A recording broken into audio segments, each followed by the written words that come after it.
Hola, muy buen día tengan todos ustedes. Muchas gracias por acompañarnos a un evento más de GTS Pyrometry Experts. Mi nombre es Víctor Zacarías y soy el director de GTS en México.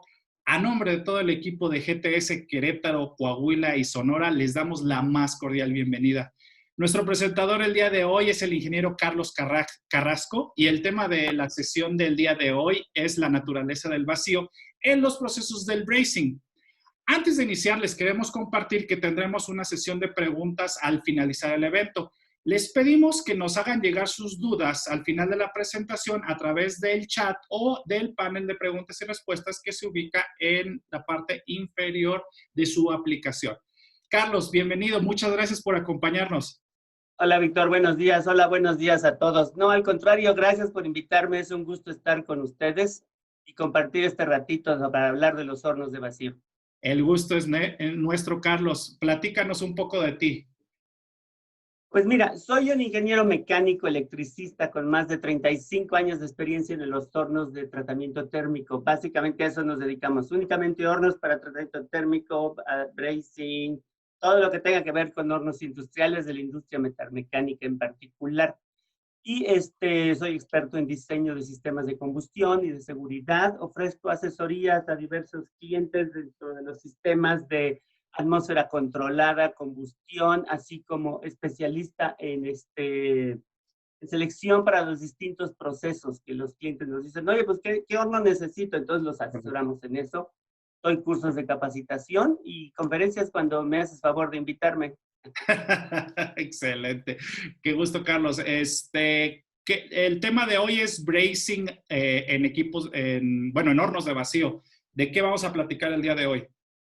Precisamente vamos a hablar de eso, del brazing, vamos a ver cómo es el horno, qué se hace, qué es lo que se ve. Algunos de los participantes tendrán hornos de vacío, algunos no. Pero aquí vamos a ver un video exactamente cómo se vería la instalación de un horno de vacío con este video que pudimos bajar, propiedad de TWI Limited, donde se ve el cargador en amarillo, el horno de vacío. Lo que se ve aquí es la bomba de difusión, precisamente ahora la estamos viendo. En la parte de arriba la conexión eléctrica. El operador abre la puerta del horno, básicamente eso es todo lo que sucede en el brazing, abre la puerta del horno. Lo que ven adentro son la cámara de calefacción, que se le conoce como zona caliente, se depositan las piezas a ser soldadas. Algunas personas les dicen soldadura fuerte, solo, como decíamos, solamente conozco un amigo que le dice soldadura fuerte, los demás le dicen brazing. Se calientan las piezas, el material de aporte ya está puesto antes de meterlo y por capilaridad penetra hacia donde se quiere crear la soldadura. Una vez que termina el proceso, la junta queda soldada. Tiene la ventaja de que es muy uniforme la temperatura y muy pareja la soldadura. Tengo mucho control sobre esto y las aplicaciones son muy grandes para distintas industrias. Correcto. ¿Cuál dirías que es el principal o la principal ventaja de usar vacío, de emplear vacío? Pues mira, en los procesos térmicos del vacío consiste primero en calentar las piezas en recintos evacuados de presión y atmósfera. Esa es una gran ventaja porque no tengo ningún contaminante que me moleste. Los materiales, dependiendo de su porosidad y su rugosidad, acumulan impurezas, polvo, incluso bacterias que pueden ser removidas por el proceso de vacío. Entonces no tengo que súper preocuparme por la limpieza ni lavarlas. Tengo que meterlas limpias en general y nada más. El proceso de vacío automáticamente va a crear piezas limpias. Correcto. Además del brazing, obviamente hay más procesos que se pueden realizar en tecnología de vacío, ¿correcto? Sí, por supuesto, los hornos de vacíos tienen muchas aplicaciones, además del proceso de brazing o de soldadura. Algunos procesos son como sinterizado, por supuesto, tratamiento térmico, como es la aplicación más común y frecuente en la industria. Tenemos el depósito metálico y tenemos la degasificación. Algunas veces primero se hace la desgasificación y después el depósito de metales, como el caso de los buriles de corte, que primero se desgasifica y después se les hace la aplicación del metal. En cualquier caso, el horno debe ser capaz de controlar la temperatura y el vacío. Ese es su principal objetivo. Para eso está instrumentado, para controlar la temperatura y el vacío. Correcto. Considerando la tecnología del vacío, ¿cuáles son los principales elementos que tenemos que tener en mente en un sistema de vacío? Mira, los hornos de vacío como el que estamos viendo ahora es un horno de vacío de alta presión. Los componentes que incluye es la zona de calefacción, zona caliente, controles, todo el control, la fuerza y el control están aquí en el panel de control, un transformador de corriente y el recipiente del horno. Básicamente esos son los componentes del horno y los dividimos en el sistema de calefacción y sistema de enfriamiento. Por lo general se puede enfriar en temple con nitrógeno, pero en algunos otros procesos enfriamos con argón o enfriamos con helio. Con helio. Sí, correcto. Es una buena pregunta que no sé si lo contemplamos en algún momento. ¿Cuál es el criterio para seleccionar entre nitrógeno, argón y helio? Además, evidentemente, del precio. La velocidad de enfriamiento. Correcto. Precisamente. En algunos casos, el helio tiene una velocidad de enfriamiento mucho más rápida, pero es muy caro. Exacto. Esos equipos cuestan con sistemas de recuperación de helio para no tirarlo a la atmósfera como el nitrógeno. Claro. Pero la velocidad de enfriamiento es uno de ellos. El argón se utiliza mucho en la industria aeroespacial por su pureza y su neutralidad. Claro. Digo, el día de hoy no vamos a discutir mucho sobre enfriamiento porque no es tratamiento térmico, pero sí es importante conocer las opciones que tenemos, ¿no? En los sistemas de vacío. Sí. Los hornos por lo general tienen opciones nitrógeno y argón al mismo tiempo. Correcto, perfecto. Entonces, regresando un poquito al tema, creo que es importante platicar sobre medición y los conceptos de vacío en particular. La definición de vacío creo que es lo que tiene que quedar claro desde el principio, ¿no? Sí, claro, la gente tiene que entender qué es eso, qué es el vacío y a qué nos referimos por el vacío. La definición es la presión requerida para soportar 1 milímetro de columna de mercurio a 0 grados centígrados se llama Torricelli, que es 1 milímetro de mercurio absoluto. Esa es la presión con la que medimos. El Torricelli es la medida, o el Tor es la medida estándar de vacío. Eso es lo que se utiliza. Y el vacío en la Tierra, aquí donde estamos ahorita nosotros, se considera vacío cualquier presión por debajo de la temperatura atmosférica. Cualquier presión que esté por debajo de la temperatura atmosférica es vacío. Para que tengamos una idea y un concepto de qué estamos hablando, en la Luna, el vacío, la presión del vacío es 10 a la menos 3 torricellis, lo cual indica que tendríamos 4,000 moléculas en un centímetro cúbico, 4,000 moléculas de materia. Esa es la cantidad de materia. Esa acumulación o falta de moléculas es la que crean o no crean la presión que tenemos, por ejemplo, ahorita atmosférica. Para que tengamos una idea más clara, la presión cero, el vacío perfecto, no ha sido posible obtenerla. Se estima que la presión intergaláctica espacial es 10 a la menos 5 torricellis. 10 a la menos 25 no es cualquier cosa. 10 a la menos 25. Uh-huh. Ahí es donde nuestro compañero Neil Armstrong está retratado. Correcto. Hablando de unidades, creo que es algo que tenemos que platicar, ¿no? Porque ¿cuáles son las unidades en las que manejamos generalmente en procesos de tratamiento térmico al vacío? Claro. Mira, en el manómetro de mercurio, como lo podemos ver aquí en la figura, esa distancia, conectamos el sistema al que requiere medirse presión de vacío en una pierna de la U y el otro lado conectado a la atmósfera. Es una forma burda de explicarlo. Esa H, esa columna que se levanta, que sería, por ejemplo, un milímetro, sería la medida de un Torricelli, exactamente, de mercurio. La presión estándar en el mar y 0 grados centígrados tiene distintos valores, se mide en distintas unidades. 760 milímetros de mercurio se mide en micrones, como 759.999 micrones, o 29.92 pulgadas de mercurio, o lo que conocemos todo el mundo, 14.7 libras sobre pulgada cuadrada. O sea, o es una atmósfera, y casi siempre eso lo usamos. ¿Tiene una atmósfera o tiene 7 libras de presión? Eso es una atmósfera. Correcto. Este tema es importante porque, pues como ustedes saben, nosotros somos metrólogos en GTS, entonces siempre es una discusión las unidades de medida. Aquí en este lado de Norteamérica, pues estamos acostumbrados a usar unidades todavía del sistema imperial, y pues así es como se usa y pues así quedamos. Tiene su chiste. Por ejemplo, es más fácil las unidades internacionales, pero la partición que existe en las unidades inglesas también es útil, no es tan Claro, complicada, facilita muchas cosas. Sobre todo el momento de diseño facilita muchas cosas tener unidades inglesas. claro, es una cuestión práctica a fin de cuentas, ¿no? Como, Sí. como gustes, es lo Sí, mismo. claro. A fin de cuentas, creo que donde nos vamos a mover casi siempre, al menos en el idioma de tratamientos térmicos y de bracing, es en TORS, ¿no? Casi siempre hablamos de TORS. Entonces, micrones y TORS, así es como se trata. Correcto. Ahora, hay rangos de vacío, ¿no? O más bien rangos de presión, lo que se considera pues, alta presión, vacío, alto vacío. Sí, sí, tenemos distintos rangos de presión, como lo ven aquí en la tabla, en la gráfica que estamos presentando. Están los rangos de presión y su relación con la atmósfera, ¿sí? Los valores de presión se refieren a la altura de mercurio, como dijimos en la columna, que se sostiene comparado con la presión diferencial atmosférica y se obtiene entonces el nivel de vacío.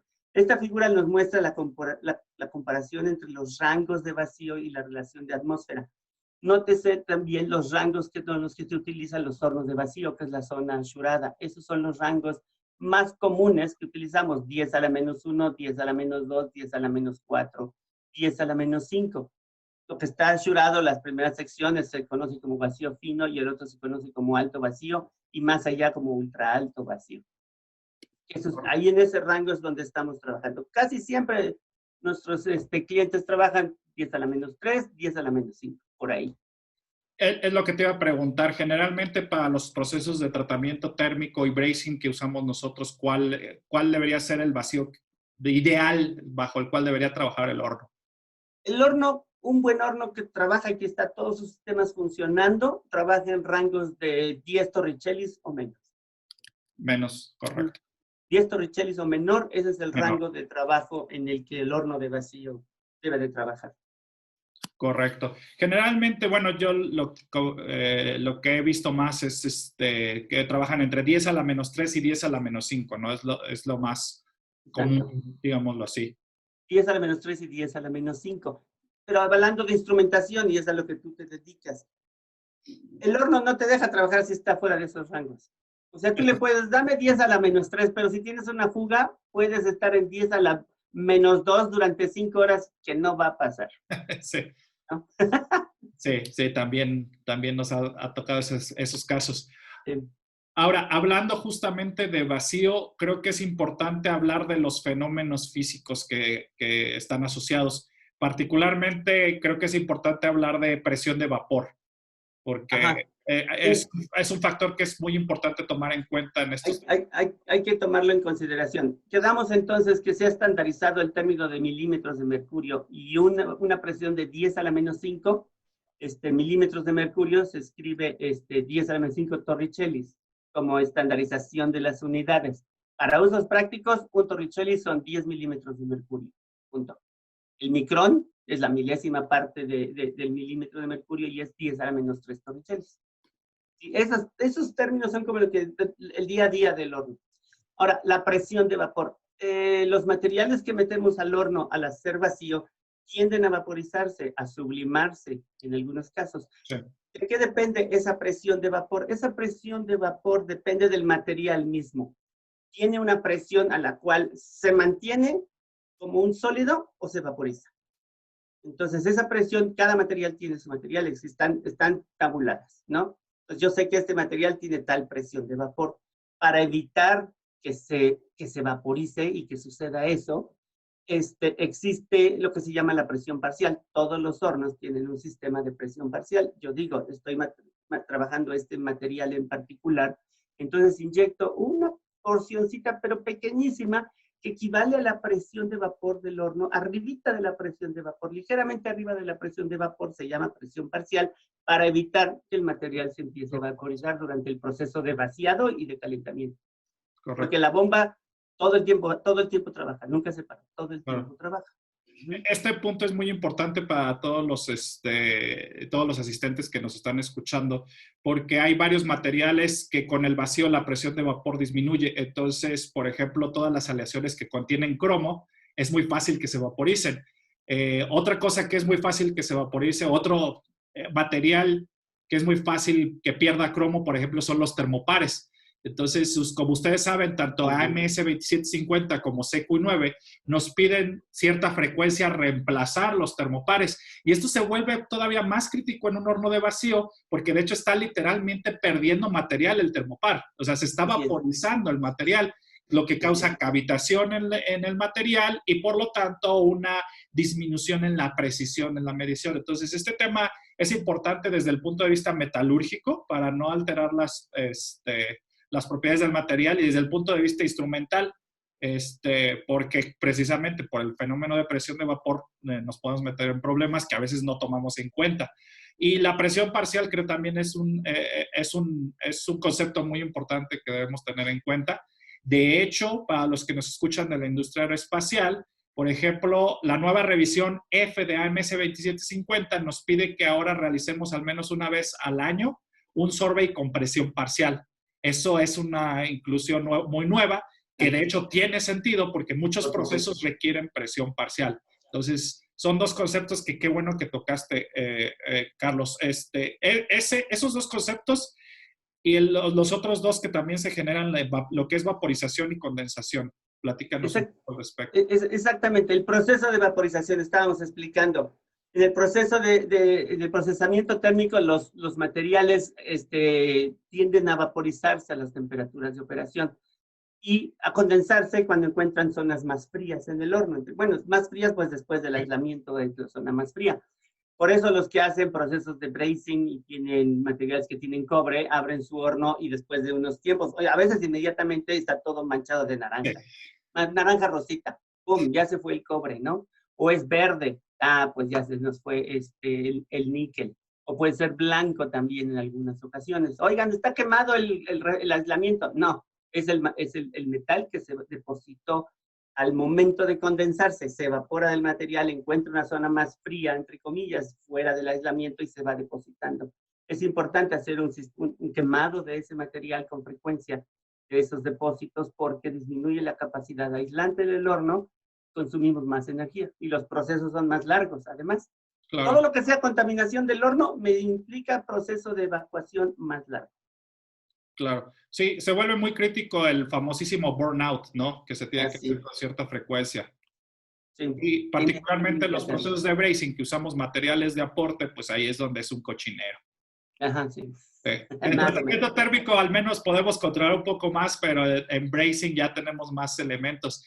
Ventaja que en vacío no usamos flux, entonces pues eso disminuye un poquito la contaminación, pero aún así tenemos que tener en cuenta la vaporización del aporte. El mismo material de aporte, el mismo metal de aporte se vaporiza. Exacto. Perfecto, excelente. Ahora, ¿te parece bien si platicamos de los distintos grados de vacío que se manejan en esta tecnología? Sí, claro. Mira, los grados de vacío se expresan en lo opuesto a la presión absoluta. O sea, cualquier cosa, como dijimos, por debajo de la presión, significa vacío. ¿Sí? Baja presión, alto vacío, baja presión. Cuando hablamos de tengo alto vacío, baja presión. Como platicamos la otra ocasión, los jamones y las cosas del súper no están empacadas al alto vacío, están empacadas al vacío, pero nada más. Claro. ¿Sí? Bajo vacío, probablemente estén empacados a bajo vacío, ¿no? Lo que es a cualquier temperatura, cualquier presión entre la atmósfera y los 10 torricelli se considera bajo vacío. Medio vacío de 100 a 10 a la menos 2 torricellis. Alto vacío de 10 a la menos 3, 10 a la menos 5. Este rango es generalmente en que trabajamos en la industria. Muy alto vacío, pero algunas compañías lo usan 10 a la menos 6. Es posible y algunas clientes sí lo necesitan por el tipo de material o de proceso que están utilizando. 10 a la menos 6 torricellis es como el límite que trabajamos. Ultra alto vacío se considera 10 a la menos 9 y menor. Por supuesto, esta clasificación va a ser evidente más adelante, que mientras más grande mi nivel de vacío, más dinero me va a costar fabricarlo, tenerlo, proporcional ese nivel de vacío. Claro, claro. Generalmente, como comentábamos antes, los niveles tradicionales de vacío en tratamiento térmico y bracing son de entre 10 a la menos 3 y 10 a la menos 5. Sin embargo, creo que particularmente nuestros clientes de la industria aeroespacial creo que llegan hasta 10 a la menos 6 en algunas circunstancias, ¿no? 10 a la menos 6. 10 a la menos 6 buscan 10 a la menos 6. Correcto, perfecto. Ya nos quedó claro, creo, el concepto de vacío y el vocabulario alrededor de esto. Creo que lo importante ahora es diferenciar un poquito entre los procesos de atmósfera controlada y los procesos de vacío, ¿no? Sí, claro, porque en ambos procesos, en ambos tipos de hornos se puede hacer bracing. Sí. Yo puedo hacer bracing con una atmósfera de amoníaco disociado, que es altamente, con una gran concentración de hidrógeno. Con hidrógeno, ¿no? exacto. O la puedo hacer en mi horno de vacío. Pusimos aquí en la fotografía un horno de atmósfera controlada, porque es como que más común y lo que tenemos más en la mente, ¿no? Aquí vemos un horno de atmósfera controlada, donde le encanta echar lumbre por la puerta, y tiene sus bombas de agitación y todo. Ya sabes que no soy muy fan ya de esa tecnología, porque ya deberíamos de estar más allá.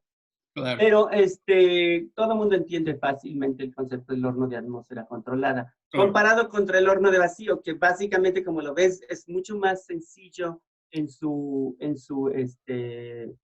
apariencia, como lo ves, pero es mucho más complejo en su diseño, muchísimo más complejo.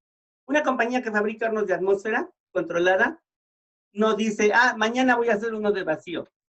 Nomás no le va a salir. Si nunca lo ha hecho, no le va a funcionar. La tecnología es otra. Claro, sí, claro. Hay más sistemas involucrados, es mucho más sofisticado, digámoslo así. Muchísimo más sofisticada. No solo la instrumentación, la construcción es mucho más sofisticada. Claro. Ahora, creo que es importante en este punto hablar de la diferencia de lo que sucede en un horno de atmósfera controlada y lo que sucede en un horno de vacío, que esa es la clave que nos interesa, ¿no? Sí. La primera diferencia, como dije, es la instrumentación, pero la primera diferencia es que en el horno convencional de atmósfera controlada es la reacción que ocurre. En los hornos de atmósfera controlada, las reacciones son principalmente químicas. Sí. Y los tratamientos térmicos son termoquímicos. Por eso soy fan de Tremec, donde su planta 1 y planta 2, planta 3 dice planta de tratamientos termoquímicos. Realmente es, y ustedes los metalúrgicos lo saben, es un tratamiento termoquímico, porque eso es realmente lo que está sucediendo. En el horno de vacío, los óxidos que están presentes se reducen espontáneamente al quitar yo la atmósfera interior y ningún agente reductor, sin ningún agente reductor ni de disociación. ¿Qué me refiero al agente reductor? El hidrógeno es un agente reductor. Claro. Cuando yo hago bracing con hidrógeno, ese funciona como agente reductor. Anda por ahí el hidrógeno y cualquier óxido que encuentra, pum, se lo come, ¿no? Entonces reduce la atmósfera. Eso es una atmósfera reductora. Y en el horno de vacío no hay atmósfera. Simplemente se reduce por el simple hecho de que estoy haciendo vacío. Claro. Evacuando la cámara del horno. Correcto. Aquí hay que tener en cuenta que si bien la instrumentación o los sistemas de un horno de vacío son más sofisticados, la ventaja que tienen es que su control, bueno, su manipulación, su operación es más sencilla, ¿no? Sí, su operación es mucho más sencilla. Así como lo ven en esta gráfica que estamos viendo ahorita, el horno, ya viéndolo de detalle, tiene muchísimo más complejidad en la construcción. Controlar un horno de vacío contra uno de atmósfera es mucho más sencillo, ya que no hay impurezas en el horno de vacío. Tengo a las 10 a la menos 3 no tengo impureza, equivaldría a tener en un horno de atmósfera controlada un punto de rocío de menos 100 grados Fahrenheit, que es imposible conseguirlo en un horno de atmósfera. Ni con enfriador, ni con desecante, nada vas a conseguir menos 100 grados Fahrenheit. Entonces, y además es eléctrico, chulada. Llegas, aprietas un botón, arranque, ya acabé. Sí. No me tengo que preocupar por la carburación de los quemadores. Claro, que es uno de todos los días para los que manejamos hornos de atmósfera. Sí. Ok. Creo que es importante también platicar de las distintas configuraciones de los hornos de vacío. Sí, Particularmente hay una predilección, por ejemplo, en la industria aeroespacial de usar los hornos verticales, ¿no? sí, sí, sí. Explícanos por qué les gusta tanto. Yo pienso que porque son más lindos, Se ven más más, padres. más bonitos, ven nomás.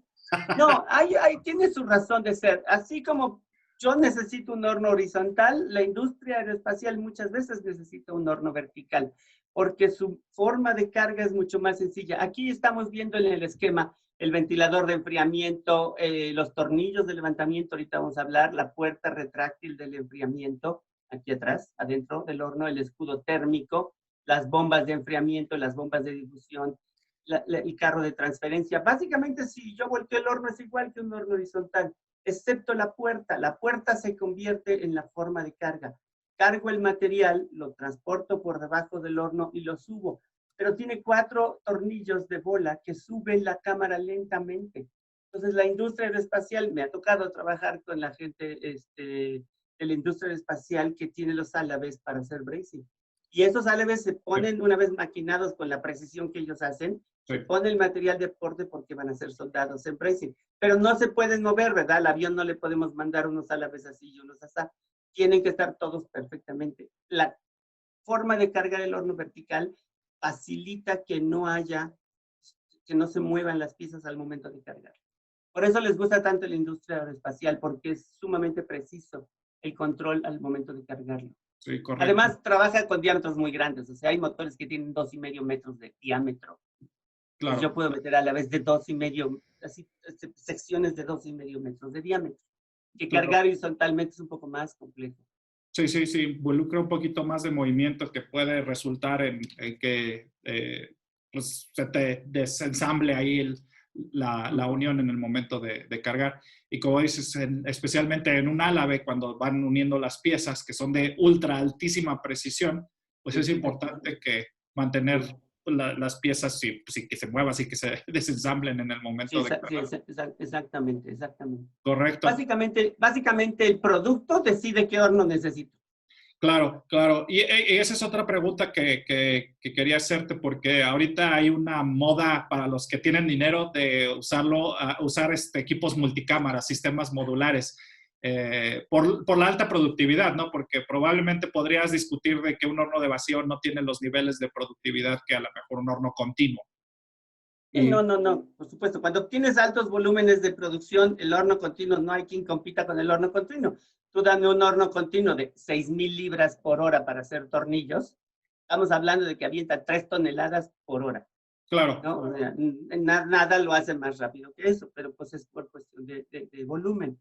Pero tenemos la moda, como dices tú, o la tendencia que había unos años hace la tendencia, ahora está un poco como que la industria chance para atrás y revisitando esto, a ver si de verdad es esto lo que necesito. Lo sí, que vemos aquí es un sistema modular rotatorio, donde yo tengo una cámara central que gira y lleva a una zona de calentamiento. Por ejemplo, aquí donde está la zona central, gira a la izquierda, lo mete para calentar, después de la cámara de facción tiene una cámara de enfriamiento atrás, da la vuelta, tiene otro vestíbulo de enfriamiento y tiene una mesa de carga y descarga. Tiene muchísimos sistemas de control, tiene altísima tecnología. O sea, la posibilidad de repetir bien en este sistema es altísima. Sí. Y como ves, un solo operador lo puede hacer, o sea, en lo que todo eso sucede, él nada más tiene que poner un rack con producto ahí y listo. correcto. Es caro, sí. Sí, sí, sí, sí, sí, es para los que tienen dinero. Sí, sí. Perfecto. Ahora, ya atendiendo las distintas configuraciones, creo que lo que tenemos que platicar ahora es todos los sistemas que están involucrados en un horno de vacío, ¿no? Sí, vamos a los sistemas de los hornos de vacío y la configuración más típica que es la horizontal, ¿no? En los hornos de vacío que tenemos varios sistemas. El sistema de bombeo, que vemos aquí del lado izquierdo, el sistema de calefacción, adentro, por lo general son eléctricos. Hay dos compañías que los hacen de gas, pero no pueden alcanzar temperaturas tan altas. O sea, tú no puedes meter un quemador con un tubo radiante que trabaje a 1,300 grados porque no es posible. O sea, nosotros podemos alcanzar temperaturas más altas con hornos de calefacción eléctrica. Tiene el sistema de enfriamiento para la carga y sistema de enfriamiento para el horno en sí, porque está enfriado por agua. Muchos componentes del horno están enfriados por agua. Y por supuesto el sistema de control. Esos son como los 4 sistemas principales del horno de vacío. Correcto. Y aquí el músculo obviamente es el sistema de bombeo, ¿no? El sistema para generar el vacío. Sí, por supuesto, es como tu coche, no trae motor, no trae nada, ¿no? Claro. Exacto. Si te va fallando tu sistema de bombeo, no puedes hacer nada. Efectivamente, el músculo del sistema de vacío es la bomba mecánica. Tiene 3 bombas, 2 o 3 bombas, dependiendo del nivel de vacío que quiero. Claro. Pero la bomba mecánica tiene que trabajar continua y eficientemente para mantener el nivel de vacío deseado. Existe una continua entrada, infiltración, por decirlo así, la atmósfera al horno que tiene que ser removida. Por eso todo el tiempo estamos bombeando, bombeando, bombeando. Los contaminantes de la carga contribuyen a debilitar el vacío. Si la carga viene muy sucia, pues de aquí a aquí la vacío. Si mi zona caliente está contaminada, necesito bombear más tiempo para mantener el nivel de vacío, ¿sí? Para eso, entonces tengo la bomba mecánica y una bomba que se conoce como booster que apoya a la otra para darle mayor capacidad de sostener el vacío. Correcto. Generalmente en los equipos que nosotros usamos en nuestra industria, lo que vamos a obtener forzosamente es nuestro sistema mecánico, nuestro booster, y generalmente vamos a tener una difusora, ¿no? Por lo menos. Algunas ocasiones, no es 100% necesaria, vuelvo a lo mismo, depende del nivel de vacío. Eso es lo importante que hay que aclarar, ¿no? Que dependiendo de las necesidades o dependiendo de la aplicación va a ser la necesidad de tu sistema de bombeo. Para que lo entiendan mejor, la bomba mecánica, que es la primera del sistema, funciona con aceite y tiene un rango de atmósfera a 10 a la menos 3. Es trabajo pesado y funciona como refuerzo a la bomba booster, a la bomba o el soplador que está después de ella. Este soplador no tiene aceite, no trabaja con aceite, trabaja ya sea de 50 a 10 a la menos 4 o de 0.1 a 10 a la menos 4, depende de su capacidad. Y es para incrementar la eficiencia en el rango de vacío de 10 a la menos 2, de 10 a la menos 4. ¿Sí? Después sigue la bomba difusora. Cuando yo necesito llegar a niveles de vacío de 10 a la menos 8, entonces tengo una bomba de difusión, ¿sí? Que esta es una bomba de alta velocidad en el rango de vacío. ¿Sí? Puede llegar muy rápido cuando entra la bomba de difusión, rápidamente puede alcanzar el de 10 a las 3 a 10 a la menos 8. ¿Sí? Existen bombas de otro tipo, moleculares, para llegar hasta 10 a la menos 9, cuando el aceite, algunas no utilizan aceite, y de iones que utilizan productos químicos y puedes alcanzar niveles de 10 a la menos 3. Sinceramente, nunca he trabajado con una molecular ni una de iones, no las he visto. Pues tampoco, no. Me imagino que son materiales que trabaja SpaceX allá en sus plantas, no los conozco. Yo tampoco, pero bueno, es importante conocer las que sí. Yo creo que lo primero que hay que platicar es sobre la función y las capacidades de la bomba mecánica, que es la que hace el trabajo más sucio, vamos a decir, más rough. Sí, exacto. Así se le conoce, bomba rough. Exacto. Sí. Precisamente. Entonces, la bomba rough, se ve aquí en el diagrama la parte interna de la bomba, como la vemos por fuera. Viene en tamaños que alcanzan hasta los 750 pies cúbicos por minuto, ¿sí? Y puede alcanzar presiones de vacío de 10 a la menos 2 torricellis. Correcto. Vamos a ver cómo funciona, precisamente cómo es que funciona la bomba, la bomba Thor aquí con este video de cortesía. Tiene una paleta, es una bomba de paletas, tiene una paleta que succiona por dentro del horno y expulsa el material. Está sumergida, esta sí tiene aceite. Está sumergida en aceite para hacer el sello entre los metales y va dando vueltas y vueltas hasta sacar. Todo eso lo hace todo el tiempo para ayudar, para estar seguro que está evacuando el aceite. Esa bomba necesita mantenimiento, depende del uso que se le dé. Generalmente le cambian el aceite cada 3 meses. Cada 3 meses. Cada 3 meses es un aceite especial. Ok, correcto. Ahora, la bomba por sí sola no puede hacer todo el trabajo, ¿estamos de acuerdo? La bomba no puede, no. generalmente tiene el booster. Está el rough y está el booster, ¿no? Está el booster, ajá, sí. La bomba booster es la que está ayudándole a la bomba mecánica. La bomba booster funciona, es una bomba de desplazamiento positivo. Ahora que vayan a la escuela ya están así, ay, no, no me hablen de eso. Es una bomba que toma cucharadas de aire y las avienta. También funciona como un ventilador de gran tamaño que le avienta secciones, pedazos de aire o de materia Sí. hacia la bomba mecánica. Entonces, esta es la ayuda. Por eso al principio es una bomba de refuerzo. Esta le está ayudando a la otra a que mantenga, que sostenga el nivel de vacío determinado. ¿Sí? Esas dos bombas son las principales del sistema de bombeo. Correcto. Y luego todavía está la Stokes, ¿no? La que le llaman Stokes para La reforzar. conocen como la bomba Stokes porque pues, es una marca muy, muy Sí. conocida, la tienen muchos hornos. Hay otras marcas como la que estábamos viendo anteriormente, es más chiquita, más compacta, menos ruidosa. La Stokes está buena, es muy, muy robusta, pero siempre hace ruidito. Si has estado por ahí, taca, Sí. taca, taca, taca, taca, taca, taca, y la industria aeroespacial que tiene sus limitaciones en cuanto a decibeles, vas a encontrar esta bomba muchas veces encerrada por el ruido que hace. ¿Sí? Pero la van a identificar muy bien. Es bastante grandecita. Ajá. Sí, sí, sí, sí. Correcto. Aquí creo que la parte más medular de nuestro sistema es la bomba difusora, ¿no? La bomba difusora, sí. La bomba de difusión. Eso fue un invento. La verdad no sé quién lo inventó, pero sí se rifó. Lo hizo muy bien. Porque aquí vemos los componentes principales de la bomba, la resistencia eléctrica, la caldera o el recipiente, el cilindro que vemos por fuera, el cuerpo de la bomba en sí, ¿sí?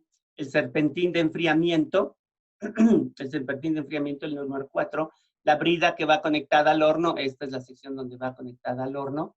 Estos puntitos que ven aquí son las moléculas de gas que estoy sacando del horno. El 7 es la corriente de vapor y la conexión a la unidad de bombeo. A la unidad de bombeo. Esta conexión a la unidad de bombeo que tengo aquí, 8, precisamente es donde viene conectada las otras dos bombas que hablamos. O sea, conecto la bomba mecánica a la bomba booster y la bomba booster a esta. Y entonces entre las tres hacen el trabajo de succión. Correcto. Sí. Aquí lo importante es reconocer cuál es el mecanismo de la bomba de difusión, ¿no? Que aquí es el aceite aventado a velocidades supersónicas. Vamos a hablar del mecanismo de operación, porque la lindura de la bomba de difusión es que nada se mueve adentro. Exacto. No se desgasta. ¿Sí? Claro. El aceite sirve como fluido de bombeo, que se calienta por la resistencia en la parte inferior y las corrientes de vapor sube por el interior de la caldera y se va encontrando con estos anillos que vemos como en forma de sombreritos, digamos, adentro del horno. Pero esos sombreritos tienen unos agujeritos que disparan el aceite, el vapor de aceite en forma supersónica, como una sombrilla, ¿sí? Lo disparan en forma supersónica y después lo condensan. Esa combinación entre el chorro y la densidad del vapor es suficientemente baja que succiona, crea un venturi, ¿sí? Crea un venturi y evacúa moléculas. Estas bombas son capaces de sacar moléculas del horno. Si dejáramos una pieza ahí dentro del horno de vacío mucho tiempo y estuviéramos bombeando, probablemente abriríamos nuestro horno y habría desaparecido el material, Claro. porque lo succiona todo. Claro, claro, claro, claro. Es importante entender que la difusora actúa hasta después de que se ha generado un nivel de vacío, ¿no? Por parte del sistema principal. Ajá, sí, el aceite tiene que estar caliente. Sí, porque trabaja en un rango. ¿Se acuerdan de la tabla del principio? Decía, trabaja de este rango a este rango, de menos 5 a 8. Antes de eso no hace nada, no funciona. ¿Sí? Entonces ni siquiera se echa a funcionar, ni el sistema y toda la instrumentación no te da permiso de que la bomba de difusión trabaje hasta que esté a temperatura el aceite y el nivel de vacío en el cual funciona, en el cual es operativa. Correcto. Aquí, ¿alguna recomendación que nos das desde el punto de vista de mantenimiento para para esta bomba? Siempre tiene que estar seguro que el aceite se está calentando. No sé por qué le da siempre la gana de que la resistencia de aquí o se abre o el termopar falla, pero sí varía. Sí no funciona sin eso. Y el aceite hay que cambiarlo con la frecuencia que el fabricante diga, pero una vez que lo cambien, cada vez que pongan aceite nuevo, perdón, caliéntenlo a 100 grados, lo mantienen a esa temperatura, después lo enfrían otra vez y luego lo vuelven a calentar para desgasificarlo. Eso es muy importante para que tenga un buen... Eso hace que el nivel de vacío aumente. De hecho, si tú desgasificas bien el aceite cuando está Claro, nuevo, funciona mejor. claro, claro. Y la otra no Entonces es toquen la parte de importante abajo hacerlo. de la difusora porque se van a quemar. No le toquen. Es la única zona caliente del horno, no le toquen. Es difícil porque tiene su rejillita, pero ya la gente es bien ingeniosa para quemarse. Por eso lo comento, porque creo que todos nos hemos quemado ahí por alguna Así, razón. ¿qué hay abajo? Ya sé. Perfecto. Entonces ya cubrimos todos los sistemas de bombeo. ¿Cómo luciría al final ya el sistema completo? Exacto. Cuando ya está instalado en mi horno, tenemos aquí la bomba mecánica o la bomba RO, que trabaja hasta 10 a la menos 1. Está aquí conectada, por la parte aquí arriba en este caso, conectada a la bomba booster que nos lleva hasta 10 a la menos 3, conectada. Aquí está la bomba de difusión y su salida de la bomba de difusión está conectada a los otros dos sistemas. Entonces, esta bomba no la vemos aquí. Del otro lado está conectada a la brida del horno. ¿Sí? Cuando la bomba está lista para operar, esta válvula que le llaman poppet, esta válvula abre y entonces abre la brida para que empiece a hacer la función de evacuación del horno de vacío, de la cámara de vacío. Las bombas de difusión se encuentran comerciales hasta 48 pulgadas y pueden bombear la friolera de 190,000 pies cúbicos por hora. O sea, tiene una capacidad gigantesca de vacío. Y aún así hemos visto hornos y fotografías. Bueno, yo lo vi en vivo, pero hornos donde tienen 5 bombas de vacío, ¿no? Para poder evacuar un volumen enorme. Ya son sistemas de vacío gigantescos, ¿no? Donde metes Súper estructuras gigantes. bastante grandes. Son muy, muy grandes. Así Sí, es. claro. Generalmente esos son, bueno, yo no he tenido el gusto de trabajar con sistemas tan grandes, pero generalmente ya para ensambles aeroespaciales, ¿no? Sí, es aeroespacial 100%. Sí, 100% es aeroespacial. Así es. Correcto. Perfecto. Pues ya tocamos todo lo referente al sistema de vacío.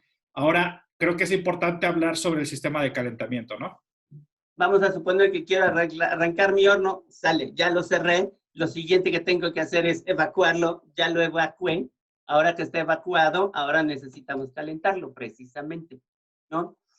Para los distintos tipos de calefacción hay vertical, hay horizontal, hay con la carga superior, inferior, donde se puede calentar. ¿Sí? También es muy importante dentro del sistema de calefacción cómo está el aislamiento. En la actualidad se utilizan hornos de pared fría, así se les conoce. Sí. Tú lo has visto, o sea, estás en el horno y está a 1300 grados y estás platicando recargado en el horno y no te quemas. Sí. ¿Por qué? Porque está enfriado por agua. O sea, el horno son 2 cilindros donde está enchaquetado y todo esto corre agua constantemente. Por eso es que no hay temperatura para afuera. Y es tan cómodo trabajar con ellos, no como los de atmósfera controlada, que se te derrite todo el maquillaje cuando pasas entre ellos por las temperaturas de los queridos tubos radiantes, ¿verdad? Antes sí existen algunas compañías que utilizan hornos de vacío de pared caliente, pero en muy pocas aplicaciones. Pared caliente significa lo que no está enfriado por agua, pero tiene un aislante de cierto tipo y de cierto espesor. ¿Sí? El aislamiento más moderno es el grafito, porque es más delgado y nos hace más grande el área de trabajo. ¿Sí?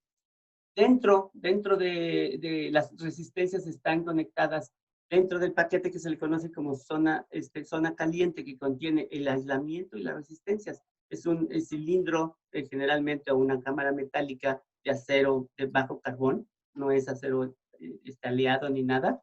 Y adentro de la zona caliente se aloja el aislante, las resistencias y la zona, y está la zona útil de carga de la zona de trabajo. Correcto. Este es un buen punto porque todo el tiempo en vacío estamos hablando de la zona caliente, la hot zone, que la zona caliente, que la zona caliente. Podemos definir para empezar qué es la zona caliente, ¿no? Sí, exacto. La zona caliente es el receptáculo donde está incluido el aislamiento, las resistencias y la zona útil de trabajo. Existen dos configuraciones principalmente, cuadrada y circular, cualquiera de las dos. En Europa, por razones desconocidas, en Europa tenemos más utilización de zonas cuadradas. En América se utiliza zona circular. Aquí a la izquierda vemos el dibujo de todo lo que es la zona caliente. Esta es la zona metálica. Las boquillas por donde se inyectan los gases de enfriamiento y las resistencias están aquí. Y después estamos viendo aquí el aislamiento. Eso que ven ahí es la zona caliente. Sus hornos deberían de durar de entre 3 a 5 años la zona caliente. No le pidan más, de 3 a 5 años. Depende del uso y del abuso. Estos de mantenimiento que están diciendo, la mía tiene 5. Pues sí tiene 5 porque le has puesto parches, pero sobre todo disminuye su capacidad aislante y entonces a la compañía le cuesta más dinero calentarla, porque ya no aísla como aislaba antes. Claro, claro. No, hemos escuchado historias de terror de que lleva 10 años la zona caliente y no. Bien orgullosos. Sí, claro, 5 años de gasto de energía doble o triple. Exactamente. Fíjate que es muy importante. Cuando el personal de mantenimiento cambia la zona caliente, nosotros sacamos de la zona caliente y limpiamos toda la pared interna.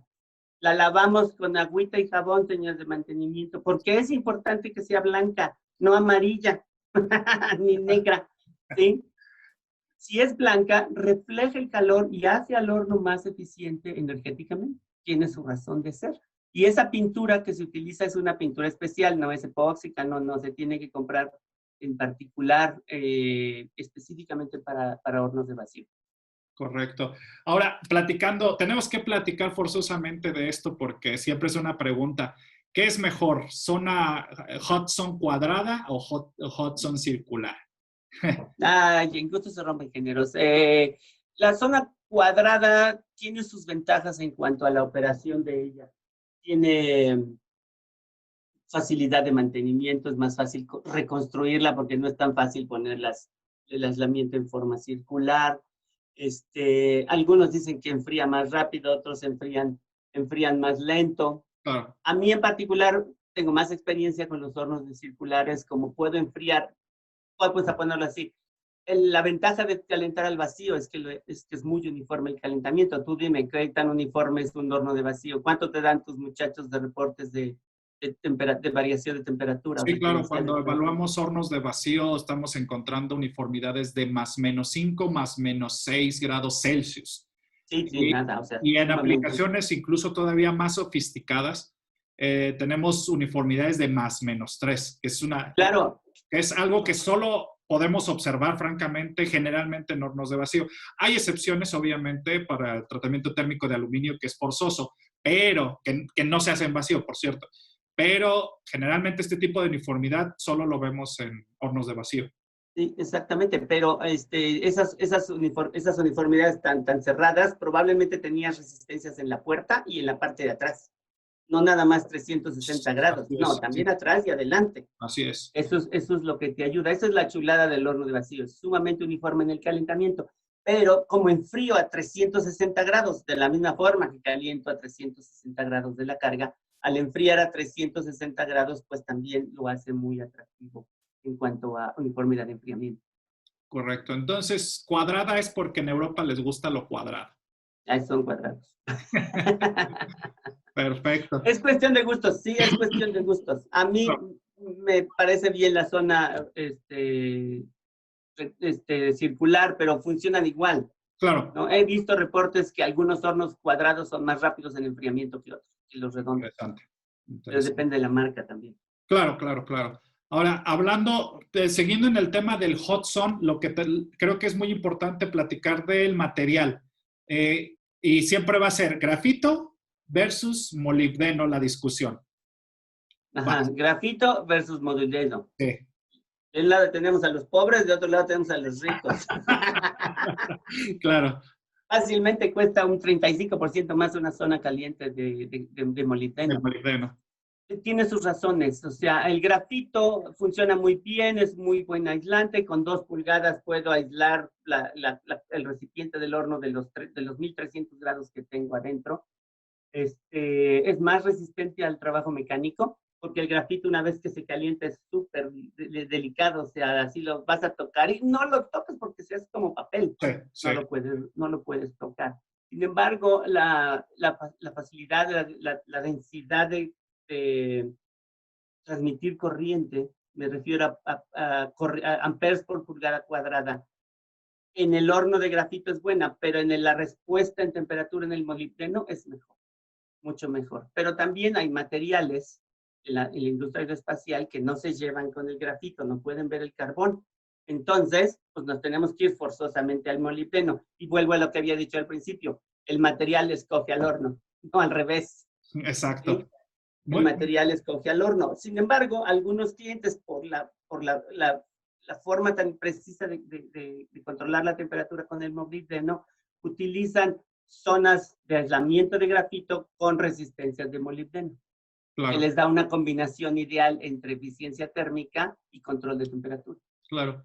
Este tema del grafito se vuelve muy crítico cuando estamos hablando de superaleaciones de níquel, por ejemplo, porque el níquel y el grafito hacen un eutéctico. Entonces, si por alguna razón se les ocurre mantener en contacto un álave de Inconel con un herramental, con una pieza de grafito, pues les voy a contar que van a salir todas fundidas sus piezas, precisamente. Entonces, presten mucha atención a la selección de los materiales. ¿Ven Como, estas varillitas que están aquí abajo? hey, Precisamente es para evitar el eutéctico. Estas varillitas que están en la zona de carga son de acero inoxidable y es precisamente para que no se forme el eutéctico con el líquido. exactamente. Entonces, tomen muy en cuenta el material que van a trabajar. ¿Sale? Sí.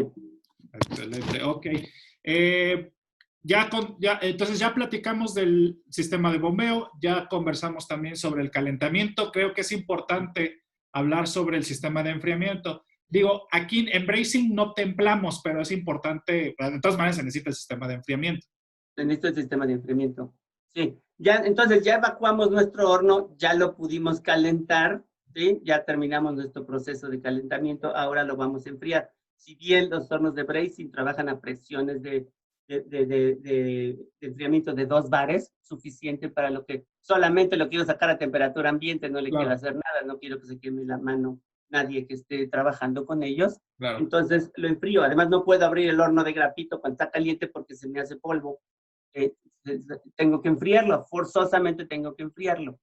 En los hornos se inyecta el gas de enfriamiento, que ya sea nitrógeno, helio o argón, lo que esté utilizando o lo que el sistema quiera, se inyecta al horno, pasa a través de las boquillas que teníamos, se encuentra con la carga, en la parte de atrás tiene una zona de descarga, un damper que abre y cierra, en algunos fabricantes está abierto, limitado pero abierto, y sale el gas caliente, se encuentra con el intercambiador que está interconstruido dentro del horno.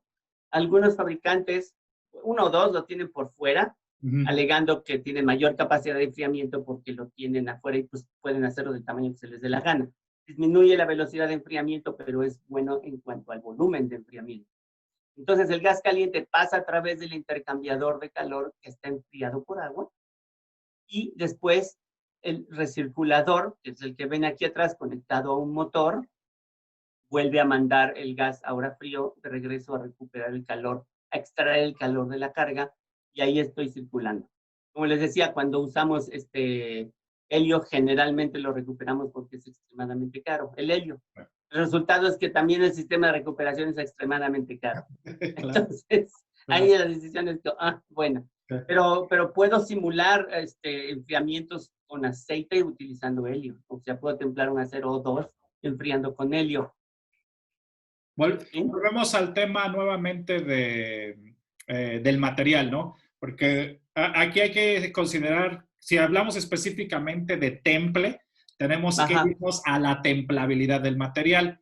Y los hornos de vacío siempre van a tener una limitación, al menos en el sistema de enfriamiento. Hay unos aceros que son poco templables que simplemente pues no vamos a poder templarlos en argón, en helio, nitrógeno, en lo que tú gustes. Vas a tener que usar aceite. Y hoy en día precisamente hay sistemas híbridos que Exactamente. manejan el calentamiento al vacío, todos los beneficios del vacío, pero puedes hacer el temple en aceite, ¿no? El temple en aceite. Exactamente es lo que me refiero hace rato con la tecnología avanzada. Sí, ahora tengo un horno híbrido donde puedo hacer calentamiento al vacío con todas sus ventajas y Exacto. después enfriamiento del aceite con todas sus ventajas. Así es. Así es. Y volvemos al principio de que el material es el que escoge al horno. Exactamente. El material es el que escoge al horno. Ajá, sí. Tenemos que tener bien en mente qué es lo que vamos a tratar Sí, antes, sí, tienes antes que de saber hacer. qué es lo que voy a hacer, en qué volúmenes de producción, y con qué frecuencia, y entonces desde cuánto voy a crecer, porque si compro un horno para usarlo nada más ahorita, pues no me da tiempo, pero así es. De hecho, aquí Víctor Reyes nos hace una pregunta muy interesante hablando de los rates de producción. Nos pregunta, ¿cuál es la diferencia del rate de producción de un horno de atmósfera controlada con cadena continua versus un horno de vacío? Creo que eso está fácil. Eso está fácil, sí. Sí, sí, Lo que pasa es que precisamente si yo dimensiono un horno continuo, cuando yo diseño un horno, la primera pregunta que le hago a mi cliente es ¿cuántos kilogramos por hora quieres producir? así es. ¿Sí? Y entonces un horno continuo lo hago para que entregue precisamente 250 kilos cada hora. Cada hora. En el horno de vacío, ¿le puedo cargar 250 kilos? Sí, le puedo cargar hasta Claro. 3000. Pero va a llevarse mucho tiempo en evacuar, va a llevar el tiempo de calefacción, el tiempo de enfriamiento y después enfriar el horno para sacar la pieza. Entonces, muchas veces lo que se tiene que tener es un tándem de varios hornos para poder tener los 250 kilos por hora de producción. Claro, con su respectiva inversión. Sí, claro, es más caro, es mucho más caro, pero el horno, nada se compara con un horno continuo, o sea, avienta y avienta y avienta y avienta. Claro, sí, para todos los que nos escuchan y que tienen aplicaciones en hornos continuos, no hay forma de superar los niveles de producción de un horno continuo. Si están en la industria automotriz, es muy seguro que van a tener un horno continuo porque necesitamos unos volúmenes increíblemente mayores. Entonces, sí, realmente la diferencia es abismal. Pero volvemos a la pregunta, es una respuesta metalúrgica, depende de cuál sea el rate. Exactamente, hagan en su cabeza una cuenta, este horno le voy a producir 1000 kilos por hora. Ah, está bien, por 24 horas al día, son 24 toneladas al día por 30 días al mes. O sea, un horno de vacío, difícilmente vas a alcanzar esas Sí, producciones, claro. de 30. No, especialmente cuando tenemos ciclos de 24 horas en algunos casos. Sí, claro. Claro. Entonces, el horno de vacío, hay hornos de vacío continuos, pero no son muy populares por sus problemas de mantenimiento. Sí, sí, sí. El Sí problema existe. de las partes mecánicas al vacío, de las piezas móviles en vacío es un rollo. Es una opción muy interesante, sí, no es muy popular, no es muy No, popular. no, no. En los hornos de vacío y en cualquier horno, mientras menos cosas se muevan, mejor. Exactamente, eso es universal. Ajá, sí. Perfecto. Ok, entonces creo que para finalizar el sistema de enfriamiento tenemos que discutir sobre la recirculación del sistema, ¿no? Sí, exactamente. Una vez que salen las piezas de aquí, una vez que el agua del intercambiador del horno se ha calentado, entonces mando esta agua a un sistema cerrado, donde lo tengo contenido en un tanque con agua suavizada, señores, apunten, subrayen, suavizada, no desmineralizada, no desionizada, ni destilada, no tiene que ser suavizada, solamente necesito agua suave que no fastidie mi sistema internamente. Vamos a ponerlo fácil, si se fastidian las tuberías, son tubos, son baratos, pero si se fastidia el interior del horno, el horno se acabó. No hay forma de arreglar. Claro. Porque no van a poner un parche y soldarlo para que aguante la presión que necesita aguantar. Se puede, pero es muy, muy complejo. Mando el agua caliente a unos evaporadores, generalmente un sistema cerrado, donde unos serpentines con tubos aletados enfriados por aire, enfrío el agua y la regreso al horno. Continuamente estoy enfriando tanto la chaqueta del horno como la carga. ¿Sí? Continuamente estoy enfriando ambas cosas. Correcto. ¿Sí? Correcto. Los sistemas tienen una bomba de emergencia. En caso de que se vaya la corriente cuando estoy haciendo mi proceso, la bomba de emergencia, como no hay corriente, es de diafragma. Funciona con el nitrógeno, con el argón o con el helio que estoy utilizando. y bombea agua exclusivamente para enfriar la coraza del horno, las conexiones eléctricas y proteger el horno. La carga no es lo más importante en Que este. aquí en México no tenemos problemas de energía. No, aquí casi no pasa, pero mejor pónganla. Claro, ok. Creo que con esto cubrimos todos los elementos del sistema de enfriamiento. El último que nos falta es la parte de control. Exactamente. La ventaja de un sistema de vacío es la cantidad de sensores y de controles que tiene tan sofisticados. Es muy sofisticado y una vez que el horno está evacuado, calentado, enfriado, ahora tengo que supervisar todos y cada uno de los puntos de control de los que hablamos. Tengo que supervisar la presión interna, ya sea positiva o negativa. Tengo que controlar la temperatura del horno, la uniformidad de temperatura del horno. Tengo que controlar los flujos de agua que están en cada sección del horno y tengo que controlar el proceso en sí, tanto el vacío como los ciclos de calentamiento y de enfriamiento a las condiciones deseadas. El horno está increíblemente instrumentado y tiene capacidad de hacer un montón de cosas. Como siempre le digo, oye, que yo quiero el mejor control del mundo, pues dime cuánta lana tienes, porque puedo hacer lo que se me dé la gana, ¿no? Actualmente existen aplicaciones donde yo puedo y tengo clientes que desde su celular prenden, apagan y supervisan el horno desde su casita. Ese sí es home office. Exactamente, el auténtico home office. Claro. Eso sí es. Aquí el límite es tu presupuesto, a fin de cuentas, ¿no? El límite es tu presupuesto, aunque vienen extremadamente instrumentados, o sea, y además en cuestión de mantenimiento te dicen, oye, ya cámbiame el aceite, oye, ya revísame aquí, oye, ya cambia la resistencia.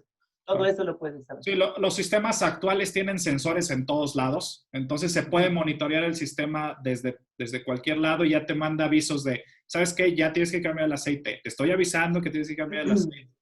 Incluso las aplicaciones modernas en la nube te ofrecen las compañías donde desde la nube están supervisando tu sistema. No, te avisan desde allá. Incluso te mandan las refacciones, ¿no? Si llegó un punto en que automáticamente te falta esta válvula porque ya no está funcionando. Exactamente, estamos detectando que está fallando el sensor de nitrógeno, ahí te va. Ajá. Claro. Sí lo podemos hacer. Es interesante hablar de industria 4.0 porque la capacidad de procesamiento de datos hoy en día es casi ilimitada. Sí. Y podemos hacer casi cualquier cosa. Podemos hacer esta reunión y estamos en quién sabe dónde todo el mundo. Claro, estamos cerca de 75 personas conectadas desde distintas partes del mundo. Qué bueno, qué gusto. Es un momento interesante de la historia industrial. ¿Te parece bien si respondemos algunas preguntas, Carlos? Sí, claro que sí, vamos a contestar algunas. Solamente les quiero decir, todo lo que he dicho está escrito. Busquen, hay información suficiente para educarse en su casa. ¿Sí? Lean lo que necesitan. Claro, sí, claro. Una de las cosas que Carlos y yo como miembros de ASM, del capítulo México, siempre les hemos comentado, es que la información está ahí. No hay necesidad de inventar el hilo negro. Entonces, con gusto nosotros hacemos este tipo de eventos y con gusto podemos compartir información. No estamos cerrados. Entonces, vamos a pasar a algunas preguntas, Carlos. Sí. Precisamente hablando de el sistema de enfriamiento, Carlos Morales nos pregunta, ¿se puede utilizar glicol en el agua de enfriamiento? Creo que es una de las cosas que no platicamos, la adición de aditivos dependiendo otra vez, depende. Depende de la temperatura de operación. Cuando trabajas, ¿en dónde está tu planta? O sea, si estás en un clima muy extremo, tanto caliente como frío, te conviene utilizar glicol. Máximo 5%, no se utiliza más. Pones tu agua suavizada, más 5% de glicol, entre 3 y 5%. ¿Sí? Se utiliza el glicol que funciona como en el radiador. Impide que baje el punto de ebullición y aumenta el punto de congelación para que no se congele y te rompan las tuberías. Es conveniente utilizarla. A mí me gusta utilizarlo donde hace mucho calor, donde hace mucho frío, como en los climas extremos en Estados Unidos es forzoso. Sí, claro. Tenemos muchos asistentes de bracing de aluminio. El aluminio es un relajo.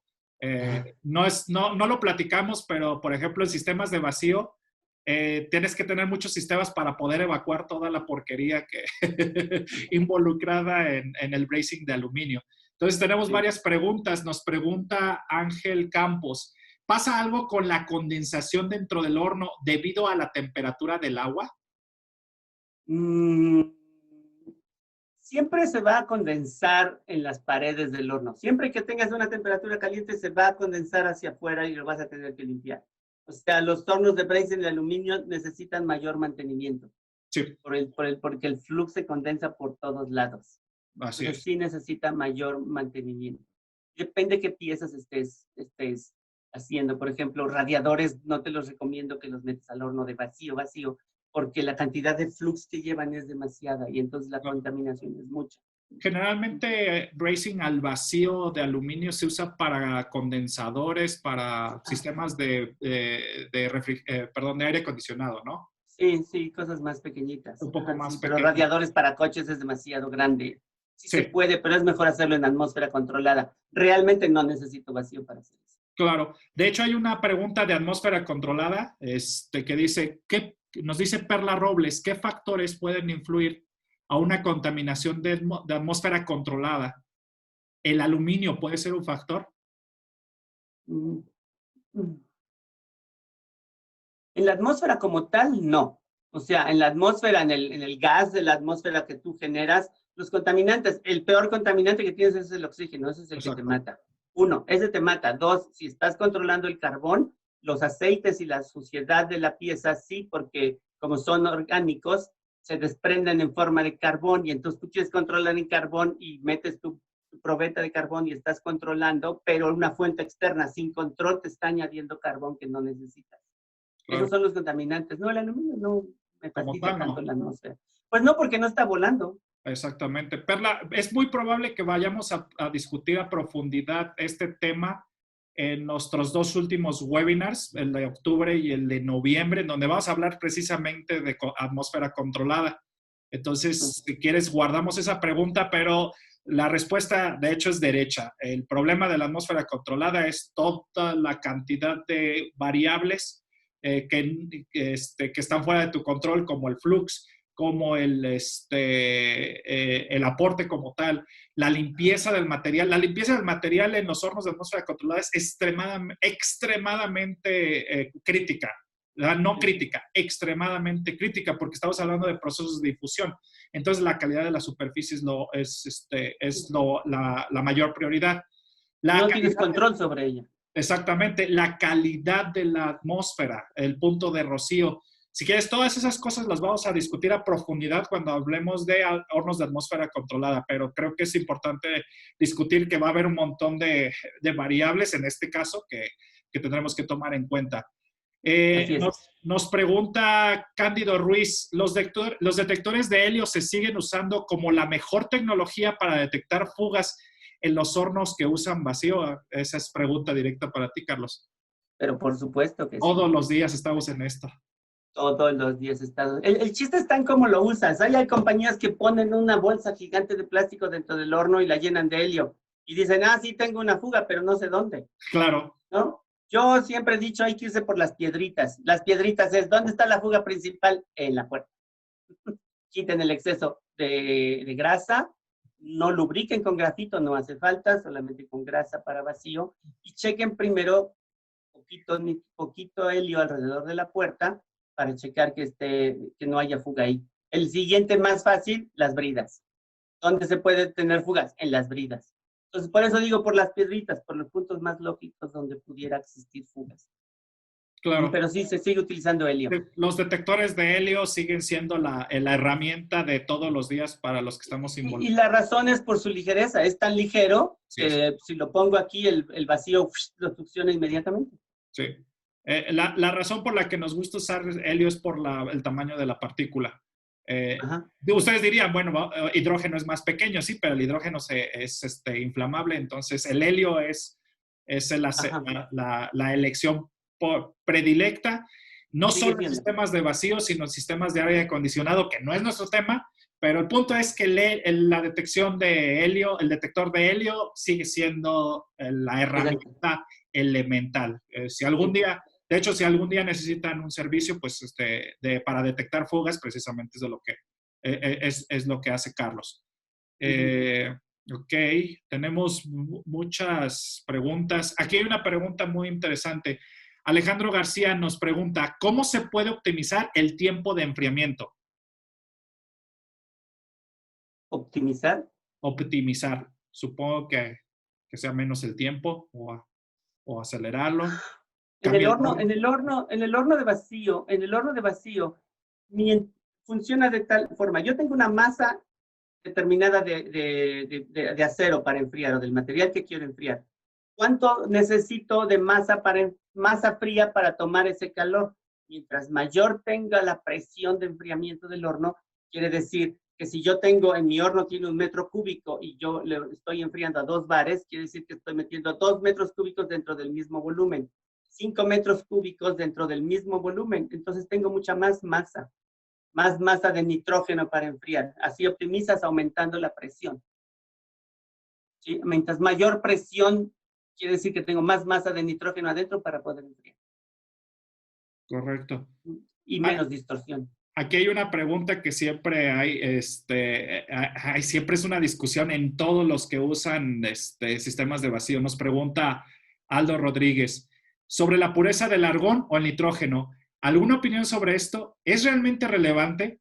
La diferencia de precio entre 99.9 y 99.9999 es exponencial, sí, el clásico 5 nueves. Y la diferencia en calidad es exactamente igual. Ajá. Del producto. Claro, entendido que hay que controlar el dew point, considera que es necesario desenmascarar los mitos sobre la pureza. ¿Qué opinas tú, Carlos? No, no hay opción. O sea, para los hornos de vacío, la mayor pureza, mejor 5 ceros es lo mejor para el horno de vacío. Cualquier contaminación adicional de oxígeno va en detrimento del horno y de la calidad del producto. Sí, sí tienes que tener nitrógeno de alta pureza para los procesos metalúrgicos en hornos de vacío. Y sí tienes que controlar el punto de rocío del argón. No hay opciones ahí, tienes que hacerlo. Estoy totalmente de acuerdo. No, tenemos más preguntas, pero se nos está acabando el tiempo, entonces vamos a cerrar con esta última pregunta. Para las preguntas que no alcancemos a responder, Carlos los va a contactar vía correo electrónico. Pero vamos a cerrar con la pregunta de la zona caliente. Nos pregunta Óscar Enríquez, ¿sí es necesario el cambio de la zona caliente? ¿Está declarado en las ESP del horno? Otra pregunta clásica de si es necesario reemplazar el hot zone. Bueno. Es necesario. El hot zone tiene una integridad física, ¿sí? Como tal. Como se va deteriorando, va echando polvo. Este polvito de grafito se va a la bomba, tapa los sistemas de medición de nitrógeno, puede dañar todo el sistema de bombeo. O sea, sí es necesario cambiarlo, independientemente de que es mucho más eficiente térmicamente el equipo. Es muy eficiente, pero la zona caliente es lo que te da también eficiencia en el horno. Sí, desafortunadamente la zona caliente es una cosa que hay que cambiar y que no hay opción. La puedes parchar, hay quienes le ponen una pinturita de grafito, gracias, se hace polvo y se va al sistema de bombeo. Ahora tengo que arreglar mi bomba porque se echó a perder. Sí, tienes que cambiarla. Es el problema con los parches. Nosotros todos los días vemos que evaluamos equipos contra 2750 o KCQ9. Nos encontramos equipos que ya no dan la capacidad de la uniformidad o que evaluamos también en la capacidad de hacer vacío. Y es tan simple como nunca se ha dado la atención suficiente a estos sistemas por el hecho de que se ignora la... Ajá. Todo por servir se acaba. Exacto. Entonces, si es necesario, bueno, técnicamente sí es necesario. Nosotros que evaluamos hornos todos los días, notamos cuando el horno ya está deteriorado y sí, la zona caliente deteriorada sí afecta el desempeño del horno. Sí lo afecta tanto calentamiento como vacío. Así es conveniente que el mantenimiento desde el inicio que compre su horno empiece a ser un guardadito de dinero para dentro de 5 años gastarlo. Y entendemos que las zonas calientes pues es lo más caro, una de las cosas más caras del horno, pero sí es importante desde el punto de vista de eficiencia, sí es necesario hacer el reemplazo de la zona caliente, al menos que no uses el horno Sí, es necesario. Sí, si no Excelente. lo usas, no. Exacto. Carlos, muchísimas gracias por acompañarnos el día de hoy. Excelente contenido el que has compartido el día de hoy con nosotros. No, es un gusto, Víctor. Al contrario, qué bueno, ojalá les haya sido de utilidad y que sea ameno también para la gente y encuentren contenido útil para su día a día.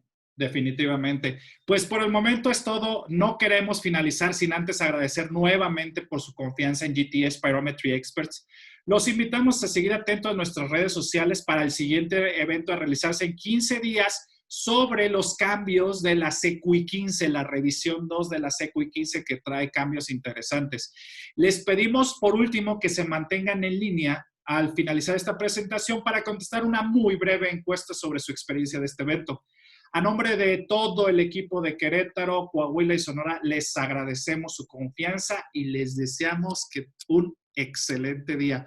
Carlos, muchísimas gracias. Gracias a todos. Hasta luego, Víctor. Estamos en contacto. Hasta Bye, luego. saludos. Bye.